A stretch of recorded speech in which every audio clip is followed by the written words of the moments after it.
पंचगंगा नदीच्या शिरोळ तालुक्यातील पात्राच्या प्रदूषणाला इचलकरंजी शहरातील थेट नदीत मिसळणारं रसायनयुक्त सांडपाणी जबाबदार असल्याचा आरोप सातत्यानं होतोय।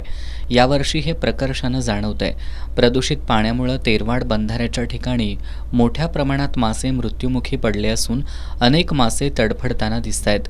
तेरवाड बंधारा परिसरात नदीचं प्रदूषण रोखण्याची मागणी करत दरवर्षी आंदोलनं होतात, मात्र प्रदूषण रोखण्यासाठी कारवाई होत नसल्यानं प्रदूषण करणाऱ्यांना कुणाचं पाठबळ मिळतंय का असा प्रश्न उपस्थित होतोय।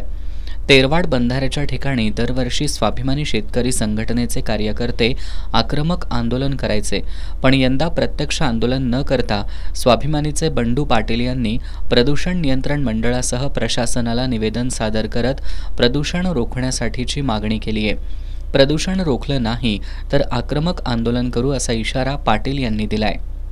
काल 9 तारखेला सोमवारी आम्ही जे आता कोल्हापूर जिल्ह्याचे प्रभारी कलेक्टर साहेब आहेत त्यांना व प्रादेशिक अधिकारी यांना पंचगंगा प्रदूषण संदर्भात कालच निवेदन दिलेलं आहे आणि आज लगेच तेरवाडा बंधाऱ्यावर हजारो मासे मृत्युमुखी पडत आहेत व तडफडत आहेत।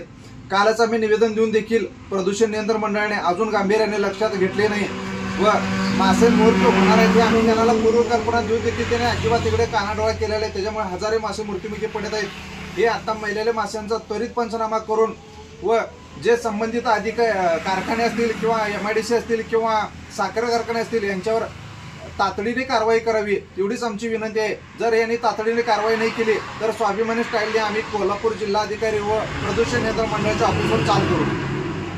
दरवर्षी शिरोळमधील पंचगंगा नदीकाठच्या लोकांना प्रदूषणाविरोधात आंदोलन करावं लागत असलं तरी लोकप्रतिनिधी, प्रदूषण नियंत्रण मंडळासह अन्य प्रशासकीय यंत्रणा ठोस पावलं उचलताना दिसत नाहीत।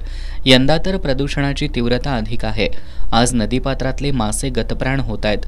उद्या प्रदूषणाची तीव्रता वाढतच जाऊन माणसं तडफडायला लागली तर त्याला जबाबदार कोण असा सवाल उपस्थित होतोय। एस न्यूजसाठी शिरोळहून सतीश पाटील।